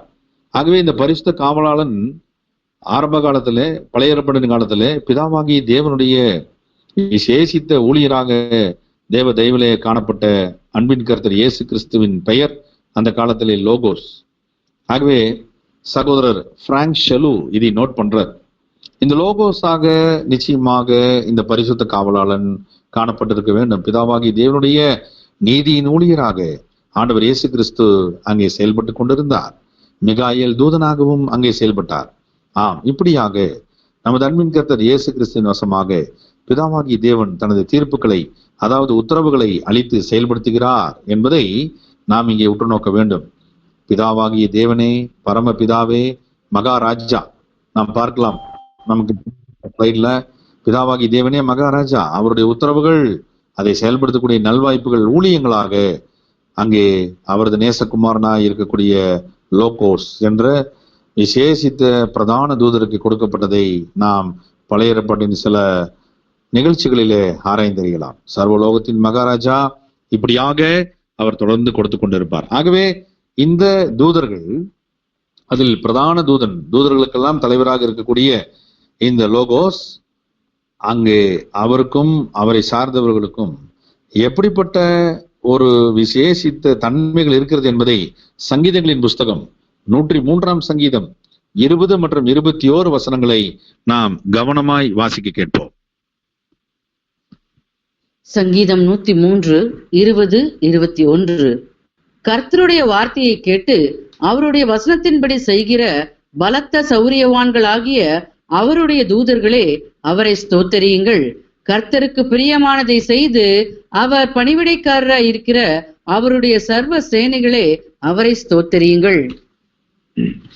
அன்பான சகோதர சகோதரிகளே, பிதாவாகிய யாவே தேவனுடைய வார்த்தையை உள்ளபடியே கேட்டு அவரது வசனத்தின்படி, உமது வசனமே சத்தியம், அவரது சத்தியங்களின்படி செய்கிற பலத்த சௌரியவான்களே என்று குறிப்பிடுகிறார். ஆம், அவர்கள் மிகவும் விசேஷமானவர்கள். அந்த தூதர்களின் தலைவராய் இருக்கக்கூடிய லோகோஸ் பலத்த சௌரியவான். அவரது சேனை, அவருக்கு கீழ் கொடுக்கப்பட்டிருக்கிற சேனை அநேகம் உண்டு. அவருடைய தூதர்களே, அவரை ஸ்தோத்திரியுங்கள், நன்றி செலுத்துங்கள். பிதாவாகிய தேவனுக்கு பிரியமானதை செய்து அவருக்கு பணிவிடைக்காரராயிருக்கிற அவரது சர்வ சேனைகளே, அவரை ஸ்தோத்திரியுங்கள் என்று பிதாவாகிய தேவனுடைய ஆவி பெற்ற சங்கீதக்காரர் இங்கே விவரிக்கும் பொழுது, பிதாவாகிய தேவனுடைய வார்த்தையை கேட்டு அவர் வசனத்தின் செய்து கொண்டிருக்கக்கூடிய விசேஷித்த ஆசீர்வாதமான வாய்ப்பை, விசேஷித்த பாக்கியமான வாய்ப்பை பெற்றிருக்கக்கூடியவர்கள் இந்த தூதர்கள் என்றால், நாம் எந்த அளவிற்கு பிதாவாகிய தேவனுடைய வார்த்தையை கேட்டு அவரது சத்தியத்தின்படி நமது சொந்த வாழ்க்கையிலே, நடைமுறையிலே, நமது பலியின் ஜீவிய வாழ்க்கையிலே செய்து கொண்டிருக்க வேண்டும் என்பதற்கு தேவ தூதர்கள் நமக்கு அனுபவ பாடத்தை கற்றுக் கொடுக்கிறார்கள். அன்பான சகோதர சகோதரிகளே, இந்த தேவதூதர்களின் தலைவராக அந்த காலத்திலே காணப்பட்ட லோகோஸ் எந்த அளவிற்கு பிதாவாகிய தேவனுக்கு முழுமையாக கீழ்ப்படிந்து அவரது வார்த்தைகளை, வசனங்களை கேட்டு அதன்படியே செய்து கொண்டிருப்பார். அவருக்கு பிரியமானதை செய்து அவருக்கு பணிவிடையை செய்து கொண்டிருப்பார். ஆகவே அவரது சர்வ சேனைகளாகிய அனைத்து ஜீவிகளும் அவரை ஸ்தோத்திரிக்கக்கூடிய மகத்தான காரியத்தை இங்கே தாவீது ராஜாவின் மூலம் தேவன் வெளிப்படுத்துகிறார். இப்படியாக இந்த பரிசுத்த காவலாளனுடைய மிக விசேஷித்த ஊழியத்தின் பணியை இங்கே நிறைவேற்றினார். எபிரேயர்களது நிருபம் 1 அதிகாரம் 14 வசனத்துல பிதாவாகிய தேவனுடைய ஆவியை கர்த்தர் இயேசுவின் தலைமையிலே பெற்ற பரிசுத்த அப்போஸ்தலனாகிய பவுல் ஒட்டுமொத்த சபையின் கவனத்தை ஈர்க்கிறார். வசனத்தை வாசிக்க கேட்போம். எபிரேயர் 1 அதிகாரம் 14 வசனம். ரட்சிப்பை சுதந்திரிக்க போகிறவர்களின் நிமித்தமாக ஊழியம் செய்யும்படி அவர்கள் எல்லாரும் அனுப்பப்படும் பணிவிடை ஆவிகளாய் இருக்கிறார்கள் அல்லவா?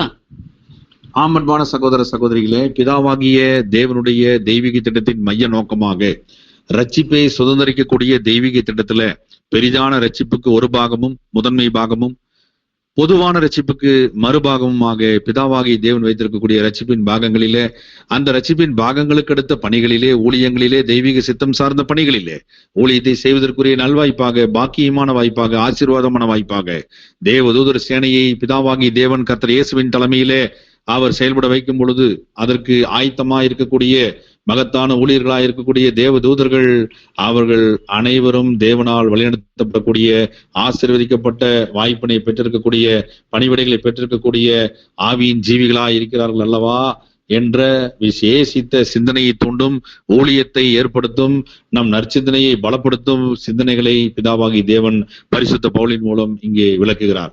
ஆகவே அவர்களுக்கு கொடுக்கப்படுகிற உன்னதமான பணிகள், அந்த பலியின் வாழ்க்கைகள் அவர்களுக்கு எப்படி கட்டமைக்கப்பட்டிருக்கிறது என்பதை விவரிக்கக்கூடிய சத்திய வசனங்கள் வேதாகமத்திலே காணப்படுவதை நாம் ஆராய்ந்து பார்க்க வேண்டும். மிகச்சிறப்பான உத்தரவுகளை பிதாவாகிய தேவனிடத்திலிருந்து பெற்றுக்கொண்டிருக்கக்கூடிய ஆவியின் ஜீவிகளாக, அவர்கள் அக்கினியாக, காற்றாக, ஆவியின் ஜீவிகளாக தேவ உத்தரவிலே அவர்கள் செயல்படுத்தப்படுகிறார்கள்.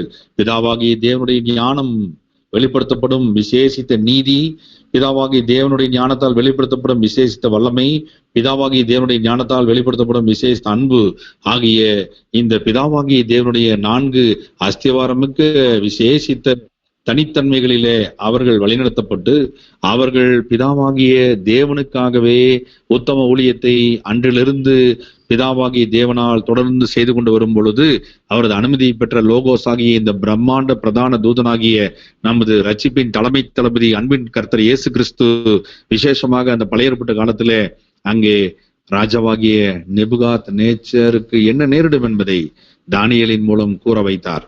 ஆகவே இந்த விருட்சமானது வெட்டப்படும். அதாவது ராஜாவாகிய நேபுகாத் நேச்சருடைய சிறப்புகள் எவ்வளவா இருந்தாலும், எவ்வளவு பிரமிப்பூட்டப்படத்தக்கதா இருந்தாலும் அவைகள் நீக்கப்படும், நிறுத்தப்படும், குறிப்பிட்ட காலம் வரைக்கும் என்பதை விவரிக்கும் விதமாக இரும்பும் வெண்கலமுமான விலங்கு இடப்பட்டு வெளியின் பசுமுள்ளிலே தங்கக்கூடிய அளவிலே, ஆகாயத்து பணியிலே நனையக்கூடிய அளவிலே 7 காலங்கள் மட்டும் தண்டனையின் காலங்கள் இந்த ராஜாவாகிய நெபுகாத் நேச்சர் மீது கடந்து போகும் மட்டும் தேவனுடைய அனுமதி அவர் பேரிலே தண்டனையின் தீர்ப்பாக அளிக்கப்படுகிறது என்பதை இந்த விசேஷித்த பரிசுத்த காவலாளன் விவரிக்கிறார். ஆகவேதான் விருட்சம் குறித்த தேவனுடைய திட்டத்தை பற்றி நாம் ஆராய வேண்டும்.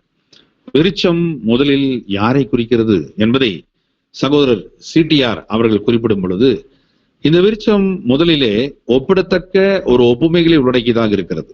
ஆம், விருட்சம் பிரமிக்கத்தக்கதாக இருக்கிறது. அது பல்வேறு ஆசீர்வாதங்களை உள்ளடக்கத்தக்கதாக இருக்கிறது. விருட்சம் முதலிலே பூமியின் முதல் ஆட்சியை குறிக்கிறது. யார் அந்த ஆட்சியை செய்தவர்? சாயலில் படைக்கப்பட்ட முதல் ராஜா ஆதாம். ஆம், அவரே பிதாவாகிய தேவனுடைய சாயலிலே படைக்கப்பட்ட முதல் ராஜா. மகிமையினாலும் கனத்தினாலும் அவனை முடிசூட்டினீர் என்று சங்கீதத்திலே குறிப்பிடப்பட்ட முதல் ராஜா, த ஈடன் கார்டன் எம்பரர், ஏதேன் தோட்டத்தின் மாபெரும் ராஜாவாக தேவனால் அறிமுகம் செய்து வைக்கப்பட்டார். ஆகவேதான் விசேஷ வகையிலே இந்த ஏதேன் தோட்டத்திலே அவர் கீழ்ப்படிந்து இருந்த வரைக்கும் அவர் ராஜாவாகவே இருந்ததை இந்த விருட்சத்தின் முதல் கட்ட தெய்வீக சத்தியத்தின் விளக்கம் விவரிக்கிறது. ஆகவே அன்பானவர்களே, நாம் இப்போது இந்த பிபிடில, அதாவது இந்த ஸ்லைடுகள்ல நம்ம பார்க்கும் பொழுது இன்னும் அதிகமாக புரிந்து கொள்வதற்கு ஏதுவாக முந்தைய ஸ்லைட்ல அந்த விருட்சத்தின் அந்த விளக்கத்தில் பாகத்தை கொண்டு வாங்க. ஸ்லைட் நம்பர் 32 அங்கே சொல்றார் ரொம்ப அருமையா, மிக முக்கியமா. இந்த விருட்சம் ஒரு புறம் ஏதேன் தோட்டத்தில பரிபூர்ண ஜீவனை பெற்ற ஆதாம் மூலமாக நிர்மாணிக்கப்பட்ட ராஜ்யத்தை அடையாளப்படுத்துவதாக இருக்கிறது. அந்த ராஜ்யத்தின் மூலமாக சகல நாடுகள், தேசங்கள், மக்கள் அங்கே விசேஷ வகையிலே கீழ்ப்படுத்தப்படக்கூடிய அளவுக்கு அங்கே செழுமைகள் புறப்படுவதற்கு தேவன் ஏற்பாடு செய்து வைத்தார். நீங்கள் பழுகி பெருகி பூமியெல்லாம் நிரப்புங்கள், ஆண்டு கொள்ளுங்கள் என்று அவர்களுக்கு கட்டளை கொடுத்திருந்தார். இது ஒரு பாகம். ஆனால் அவர்கள் செய்தது என்ன? கீழ்ப்படியாமை. அவர்கள் செய்தது என்ன? மீறுதல். அதன் காரணமாக தேவனுடைய தண்டனை தீர்ப்பை பெற்றார்கள். அதே போலத்தான் ராஜாவாகிய நேபுகாத் நேச்சரினுடைய ராஜ்யம். பிதாவாகிய தேவனால் அனுமதிக்கப்பட்டவர். பிதாவாகிய தேவனால் அவர் ஊழியராக, புரஜாதியாக இருந்த போதிலும் ஊழியராக அனுமதிக்கப்பட்டு அவருக்குரிய சிறப்புகளை பிதாவாகிய தேவனிடத்திலிருந்து ஒன்றன் பின் ஒன்றாக பெற்று அவர் உயர்ந்திருக்கிறார். ஆனால் அவர் தேவனுடைய சித்தத்தை அங்கே செய்தாரா என்றால் அவர் செய்யாமல் இருந்தது நிமித்தமாக தேவனுடைய தண்டனையின் தீர்ப்பு, அந்த தீர்ப்பின் விவரத்தை விவரிக்க பரிசுத்த காவலாளனை பிதாவாகிய தேவன் அனுப்பி அந்த தண்டனையின் தீர்ப்பின் விவரத்தை அங்கே கொடுத்தார். இந்த விருட்சமானது வெட்டப்படுவதற்குரிய உத்தரவை பெற்று வந்த இந்த பரிசுத்த காவலாளன் அந்த சொப்பனத்தின் மூலம் ராஜாவிற்கு தெரிவித்தார். சொப்பனத்தை விவரிக்கக்கூடிய விளக்கத்தை கொடுப்பதற்கு உண்மையான பிதாவாகிய தேவனுடைய உண்மையான ஊழியக்காரனாகிய தானியேலை தேவன் மீண்டும் வரவழைத்தார். இங்கே பிதாவாகிய தேவனுடைய ஞானம் எவ்வளவாய் வெளிப்படுகிறது. பிதாவாகிய தேவனுடைய ஞானத்தின் மிகுதியின் நிமித்தம் உத்தம ஊழியனாகி தானியேலினுடைய விசேஷித்த கண்கள் திறக்கப்பட்டு தேவனுடைய சொப்பனத்தின் ஞான இந்த ராஜாவாகிய நேபுகாத் நேச்சருக்கு பிரத்யேகமாக விளக்கப்படுகிறது. ஆகவே இந்த விருட்சம் வெட்டப்பட்டது எதை குறிக்கிறது? இது நேபுகாத் நேச்சரின் விழுகையை நேரடியாக குறிப்பிடுகிறது. அதே நேரத்தில் தெய்வீக திட்டத்திலே மனிதனுடைய விழுகையை குறிப்பிடுகிறது. ஆம், நேபுகாத்நேச்சர் விளைவிக்கப்பட்டார், தண்டிக்கப்பட்டார். அவருக்குரிய தண்டனையின் தீர்ப்பின் விவரங்கள் விவரிக்கப்பட்டது. இந்த காரியத்திற்கு முன்பதாக முன்னடையாளமாக ஆதாமினுடைய விழுகை பரிபூர்ண ஜீவனிலிருந்து, பரிபூர்ண மனிதத்துவத்திலிருந்து, தெய்வீக தொடர்பிலிருந்து அவர் அகற்றப்பட்டதை நாம் பார்க்கிறோம். காரணம் கீழ்ப்படியாமை, மீறுதல் ஆகிய இவைகளின் நிமித்தமாக இங்கே விசேஷ வகையில ஆதாமும் தேவனுக்கு விரோதிகளாக மாறி போனார்கள். ஆம் அன்பானவர்களே, இது நேபுகாத்நேச்சருடைய விழுகை பிற்பாடு நடந்த காரியம். ஆகவே சகோதரர் செகண்ட் வேல்யூம்ல கூட இதை குறிப்பிடுகிறார் சகோதரர் சிடிஆர். ஆகவே இங்கே ராஜாவாகிய நேபுகாத்நேச்சருடைய விழுகை நாம் பார்க்கும் பொழுது ஒரு மிக அருமையான ஒரு ஒப்பீட்டை பிதாவாகி தேவன் தனது தெய்வீக திட்டத்திலே வைத்திருக்கிறார். இங்கே ஆரம்பகட்ட ஆதாம் அவரது மனித விழுகை நேபுகாத்நேச்சருடைய விழுகையோடு ஒப்பிடப்படுகிறது. ஆம், தேவனுடைய தண்டனையின் தீர்ப்பின் விவரம் என்ன? ஒரு மரம் அழிக்கப்படுவதென்றால் அது முழுமையாக வெட்டப்பட்டால் அதனுடைய அடிமரம் மற்றும் அதனுடைய அடிமரத்துக்கு கீழாக இருக்கக்கூடிய வேர்கள் எல்லாம் படிப்படியாக சாரம் இழந்து அவைகள் முழுமையாக பட்டு போகக்கூடிய ஒரு வாய்ப்பினை பெறும் என்பதுதான் இங்கே விவசாய வரலாறு. ஆனால் அங்கே நடப்பது என்ன என்பதை நாம் பார்க்கும் பொழுது விசேஷ வகையிலே பிதாவாகி தேவன் அந்த அடிமரத்தை முற்றிலுமாக பட்டு போக வைக்க போகிறாரா, அல்லது அதற்கு அவர் என்ன தீர்ப்பிட போகிறார் என்பதை மோர் இன்ட்ரெஸ்டிங் வேலை, மிகுந்த ஆச்சரியமூட்டும் விதத்துல பிதாவாகி தேவன் அங்கே விளக்க இருக்கிறார். அன்பான சகோதர சகோதரிகளை, ஆகவே இந்த தண்டனையின் தீர்ப்பை விவரத்தை நாம் பார்க்கும் பொழுது தானியேல் மீண்டுமாக நாம் வசன வாசிப்புக்கு வரலாம். அதன் தொடர்ச்சிக்காக தானியேல் 4ஆம் அதிகாரம் 24ஆம் வசனம் மற்றும் 25ஆம் வசனத்தை மீண்டும் வாசிங்க. தானியேல் 4:24-25. ராஜாவே, அதன் அர்த்தமும் ராஜாவாகிய என் ஆண்டவர் பேரில் வந்த உன்னதமானவருடைய தீர்மானமும் என்னவென்றால், மனுஷரின் என்று நீர் தள்ளிவிடப்படுவீர், வெளியின் மிருகங்களோடே சஞ்சரிப்பீர், மாடுகளைப் போல புல்லை மேய்ந்து ஆகாயத்து பணியிலே நனைவீர். உன்னதமானவர் மனுஷருடைய ராஜ்யத்தில் ஆளுகை செய்து தமக்கு சுத்தமாய் இருக்கிறவனுக்கு அதை கொடுக்கிறார் என்பதை நீர் அறிந்து கொள்ளும் மட்டும் 7 காலங்கள் உம்முடைய பேரில் கடந்து போக வேண்டும். ஆம், அன்பான சகோதர சகோதரிகளே, இங்கே பிதாவாகிய தேவனுடைய தண்டனையின் தீர்ப்பின் விவரம் மிக நேர்த்தியாக விவரிக்கப்பட்டிருப்பதை நாம் இங்கே பார்க்கிறோம்.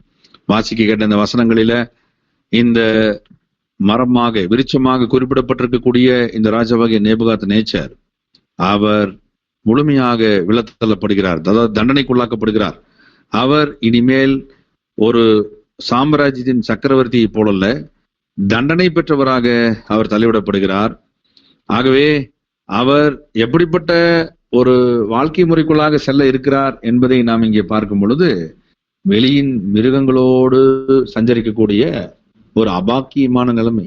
மனுஷர்களிடத்துல அவர் சேர முடியாது.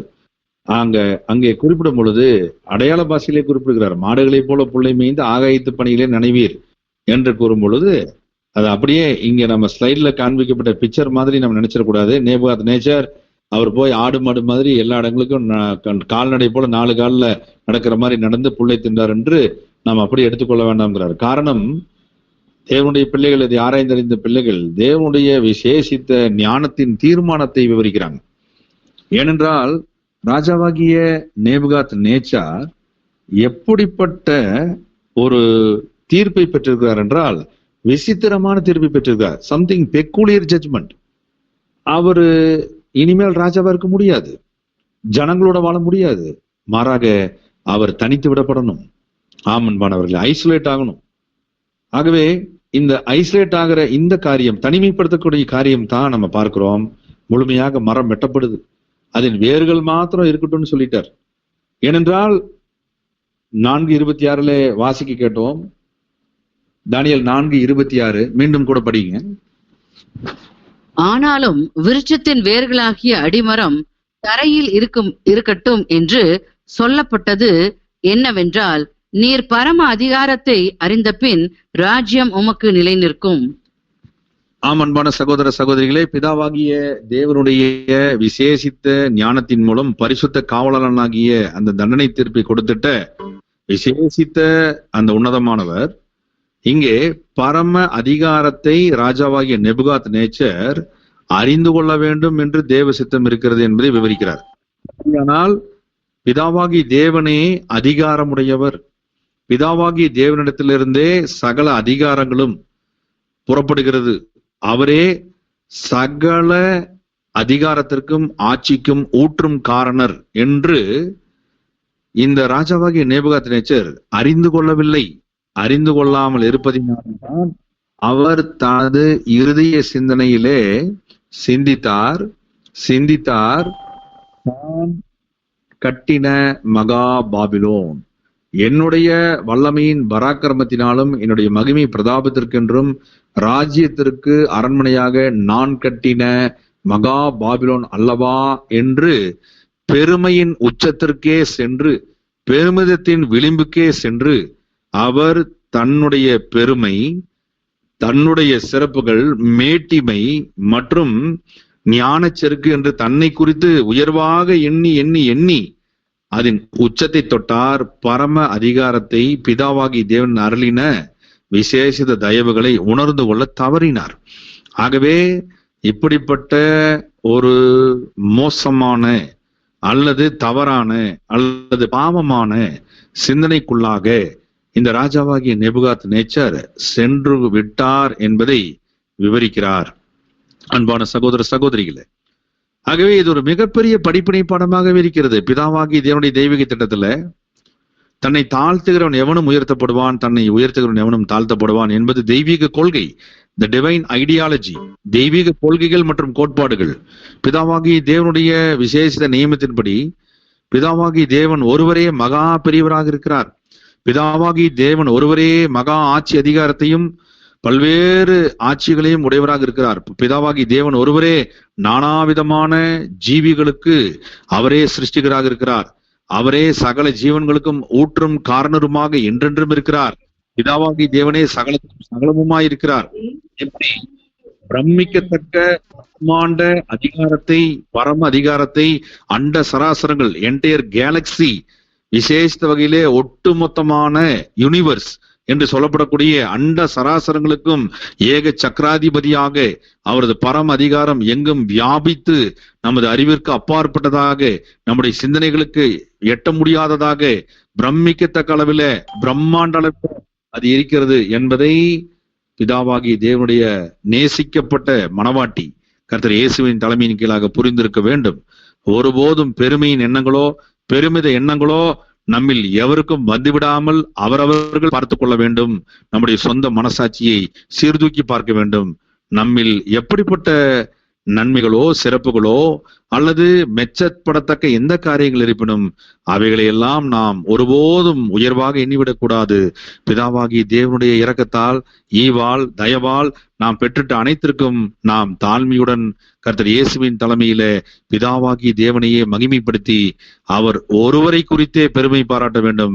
பிதாவாகி தேவனே நீர் மகா பெரியவர். பிதாவாகி தேவனே நீர் மகத்தானவர். பிதாவாகி தேவனே நீரே எங்களுக்கு ஜீவன் கொடுத்து எம்மட்டும் காத்தவர், இனிமேலும் காப்பவர், என்றென்றும் ரட்சிப்பவர் நீர் ஒருவரே என்று எப்போதும் தூதர்களைப் போல நாம் அவரை பரிசுத்தர் பரிசுத்தர் பரிசுத்தர் என்று புகழ்பாடி கொண்டிருக்க வேண்டும் என்பதே நமக்கு கொடுக்கப்பட்ட பாடமாக இங்கே காணப்படுகிறது.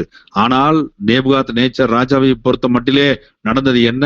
ராஜாவாகிய நேபுகாத் நேச்சர் மரல விழுந்து விட்டார், திசை மாறி விட்டார். அவருக்கு கொடுக்கப்பட்ட சிறப்புகள், அனுமதிக்கப்பட்ட விசேஷித்த சிறப்புகளின் வர்த்தமானங்கள் அவரை பெருமை கொள்ள செய்தது, அவரை மேட்டிமை கொள்ள செய்தது, தலைகணம் கொள்ள செய்தது. ஆகவே அவர் அவ்விதமாக எண்ணிக்கொண்டிருக்கும் பொழுதே பரிசுத்த காவலாளன் இவ்விதமாக சொப்பனத்தின் மூலம் தானியேலுக்கு அவர் இந்த சொப்பனத்தின் ஞான அர்த்தத்தை அவர் விவரித்ததை நாம் இங்கே பார்க்கிறோம். அன்பான சகோதர சகோதரிகளே, இங்கே நாம் மீண்டும் அந்த விருட்ச தரிசனத்தினுடைய படங்களுக்கு நம்ம வரலாம். பாருங்க, மிக முக்கியமாகவே தானியேல் 4ஆம் அதிகாரத்திலே இந்த மரம், அதாவது இந்த விருட்சம் முற்றிலுமாக அழிக்கப்படுவதற்கு அங்கே வாய்ப்பு இருக்கிறதா என்றால் தானியேல் 4ஆம் அதிகாரம் 15ஆம் வசனத்துல, அந்த வசனத்தின் மைய பகுதியில இரும்பு வெண்கலமான விலங்கிடப்பட்டு வெளியின் பசும்புலிலே தங்கி ஆகாயத்து பனியில் நனைவதாக, டியூ ஃப்ரம் த ஹெவன் என்று சொல்றார். ஆகாயத்து பனியில நனையணும். ஆகாயத்து பனி அந்த அடிமரத்தின் மீது பட்டுக்கொண்டே இருக்கணும் என்பது தேவ சித்தம். அன்பான சகோதர சகோதரிகளே, இது ஒரு வித்தியாசமான, ஒரு ஆச்சரியமான ஒரு தெய்வீக தீர்ப்பு. ஆம், இந்த ஆகாயத்து பனி பிதாவாகி தேவனுடைய ஆசீர்வாதங்களை குறிக்கக்கூடிய காரியம். பிதாவாகி தேவன் மாபெரும் பிரம்மாண்ட தெய்வீக திட்டத்துல திரும்ப கொடுத்தலின் ஆசீர்வாதங்கள், the times of restitution blessing, திரும்ப கொடுத்தலின் கால ஆசீர்வாதங்களை வைத்திருப்பதை பிதாவாகி தேவன் மையப்படுத்துகிறார். பரிசுத்தவானாகிய பேதுரு அவரது நிருபத்துல திரும்ப கொடுத்தலின் ஆசீர்வாதங்கள் பற்றி அங்க பேசுகிறார். அன்பான சகோதர சகோதரிகளே, மிக முக்கியத்துவம் வாய்ந்த அந்த திரும்ப கொடுத்தலின் கால ஆசீர்வாதங்கள் என்பது பிதாவாகிய தேவனுடைய திட்டத்துல பிரமிக்கக்கூடிய மனுக்குலத்திற்கான ஆசீர்வாதங்களின் திட்டங்களாகவே வடிவமைக்கப்பட்டிருக்கிறது என்பதை நாம் பல நேரங்களிலே நாம் உற்று நோக்க வேண்டும். ஏனென்றால் பிதாவாகிய தேவனுடைய விசேஷித்த நன்மை பயக்கக்கூடிய அந்த திரும்ப கொடுத்தலின் காலங்கள் என்பது ஒட்டுமொத்த உலகத்திற்குமே அது பிரமிக்கத்தக்க ஆசீர்வாதங்களை, பிரமிக்கத்தக்க ஜீவனுக்குரிய வாய்ப்புகளை கொடுக்கக்கூடியதாக இருக்கிறது. அப்போஸ்தலர் நடவடிக்கைகள் 3ஆம் அதிகாரம் 21ஆம் வசனத்திலே, உலக தோற்றம் முதல் தேவன் பரிசுத்த தீர்க்கதரிசிகள் எல்லாருடைய வாக்கினாலும் உரைத்தவைகள் எல்லாம் நிறைவேறி தீரும் காலங்கள் வருமளவும் பரலோகம் அவரை ஏற்றுக்கொள்ள வேண்டும் என்று பரிசுத்தவானாகிய இந்த பேதுரு அவர்கள் விவரிக்கும் பொழுது, அன்பான சகோதர சகோதரிகளே, இப்படிப்பட்ட தெய்வீக திட்டமானது மீண்டுமாக ஒட்டுமொத்த மனுக்குலத்தையும் துளிர் விட வைக்கக்கூடிய விசேஷ வகையில அவைகள் புதிய துவக்கத்தை குறிக்கக்கூடிய அடையாளங்களாக காணப்படுகிறது. ஆகவே ஆதாம் பரிபூரணத்திலிருந்து விழுந்து போனார். அவரை மீட்பதற்கு ஈடுபலியாக பிதாவாகி தேவன் தனது சொந்த குமாரனையை கொடுத்து, மரமே வெட்டப்பட்டாலும் விருட்சமே வெட்டப்பட்டாலும் அதற்கே உரிய காலங்கள் வெண்கலமும் இரும்புமான விலங்கு போடப்பட்டது எதை குறிக்கிறது? அந்த குறிப்பிட்ட காலங்கள் வரும் வரைக்கும் அவைகள் அமைதியாக காலங்கள் சென்று கொண்டே இருக்கும். திரும்ப கொடுத்தலின் காலங்கள் வரும் வரைக்கும் அது துளிர்க்காது. ஆம், மனித சந்ததி மீண்டுமாக ஆசீர்வாதத்தை பெற முடியாது. ஆகவே இதை குறிக்கும் பிரம்மாண்ட ஞான அர்த்தத்திலே இந்த அடிமரம் மாற்றப்படுவது முழுமையாக அளிக்கப்படுவதில்லை.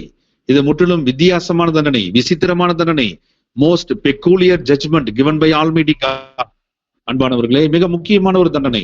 அடிமரம் போனால், அடிமரம் மாத்திரமே இருந்தால், வழக்கமாக விவசாயத்துறையில இருப்பவர்களை கேட்டு பார்த்தால் அது பட்டு போயிடும், வேர்கள் அது துளிர்க்காது. ஆனால் வேர்கள் மீண்டும் துளிர்விடக்கூடிய வகையிலே பிதாவாகி தேவனுடைய சிறப்பு ஏற்பாடு, வானத்திலிருந்து விழும் பனி, டியூ ஃப்ரம் த ஹெவன், வானத்திலிருந்து விழும் பனியின் மூலமாக பிதாவாகி தேவன் போஷிக்கக்கூடிய காரியம், பிதாவாகிய தேவனுடைய திரும்ப கொடுத்தலின் கால ஆசீர்வாதங்களை அவர் தனது திட்டத்திலே மையப்படுத்தி வைத்திருப்பதனாலே ஆண்டவராகிய இயேசு கிறிஸ்துவை அவர் ஈடுபலி கொடுக்க வைத்து திரும்ப கொடுத்தலின் ஆசீர்வாதங்களை அவர் மூலமாக ஒட்டுமொத்த உலகத்திற்கும், உலக ராஜ்யத்திற்கும், உலக ஜனங்களுக்கும் பெற்றுத் தருவதற்கு செய்திருக்கிற பிரம்மாண்ட ஏற்பாட்டை இந்த விருட்ச தரிசனம், விருட்சத்தின் சொப்பன விளக்கம் குறிக்கிறது.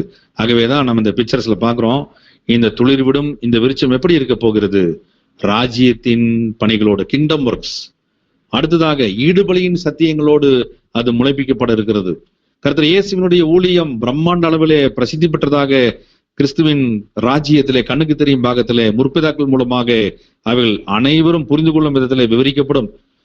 காஸ்பல் ஏஜ் ட்ரூத், அதாவது சுவிசேஷ சத்தியம் விளக்கப்படும்.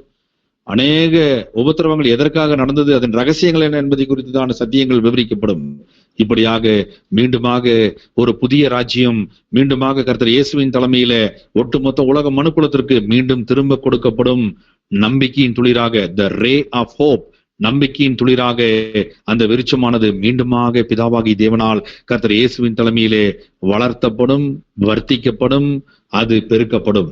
ஆகவே பெருமையாக, மேட்டிமையாக, தன்னால் உருவாக்கப்பட்டது என்று எண்ணிக்கொண்டிருக்கக்கூடிய ராஜாவா இருக்கக்கூடிய நேபுகாத் நேச்சார் ஆனாலும் சரி, அல்லது வேறு எவராய் இருந்தாலும் சரி, பிதாவாகிய தேவனுடைய ராஜ்ய பாரத்திலே அவர்களுக்கு இடமில்லை என்பதை குறிக்கும் எச்சரிப்பூட்டும் திருக்கு தரிசனமாக, எச்சரிப்பூட்டும் அடையாளமாக இந்த விருட்ச தரிசனத்தினுடைய மாபெரும் தெய்வீக திட்டத்தின் சாரம் மிகுந்த சத்தியங்கள், ஒப்பால் சாரமேற்றப்பட்ட சத்தியங்கள், நமக்கு பிதாவாகிய தேவனுடைய ஏற்றகால சத்தியங்களை நமக்கு கர்த்தர் இயேசுவின் தலைமையிலே வந்திருக்கக்கூடிய ராஜாதி ராஜாவும் கர்த்தாதி கர்த்தருமாய் இருக்கக்கூடிய அவர் மூலமாக வழங்கப்பட்டு வருகிறது என்பதை நாம் இங்கு உற்று நோக்க வேண்டும். அன்பான சகோதர சகோதரிகளே, ராஜாவாகிய நேபுகாத்நேச்சருக்கு ஒருபுறம் தண்டனை வழங்கப்பட்டு கொண்டிருக்கிறது. ஆனால் பிதாவாகிய தேவனுடைய தெய்வீக திட்டத்தினுடைய பிரம்மாண்ட வளர்ச்சி லவோதிக்கேயா சபையின் காலகட்டத்திலே குதிகால் பாகத்திலே ஹில் கிளாஸ் பாத வகுப்பினருக்கு விசேஷமாக கர்த்தருடைய போஜன பந்தியிலிருந்து அருளப்பட்டு வருகிறது என்பதையும் நாம் இங்கு உற்று நோக்க வேண்டும். பரிசுத்த காவலாளர் மூலமாக பிரம்மாண்ட பணிகளில் ஒன்றாக இந்த விருட்ச தரிசனத்தை விளக்கக்கூடிய ஊழியம் இங்கே கர்த்தர் இயேசுவினால் விளக்கப்பட்டு வருகிறது. ஆகவே நேரத்தை கருதி இதன் தொடர்ச்சியை நாம் தானியேல் 4ஆம் அதிகாரத்துல விருட்ச தரிசனத்துல நாம் வசனங்கள் 26 முடிய நாம் இன்றைய தினத்திலே தியானித்திருக்கிறோம். தொடர்ந்து அடுத்த வகுப்புல இந்த தொடர்ச்சியை தேவ தயவிலே தியானிக்க தேவன் தாமே கிருபை செய்வாராக. பெற்றுக்கொண்ட சத்தியங்களுக்கு முழுமையாக நம்மை ஒப்புக் கொடுக்க தேவன் தாமே கிருபை செய்வாராக. ஆமென்.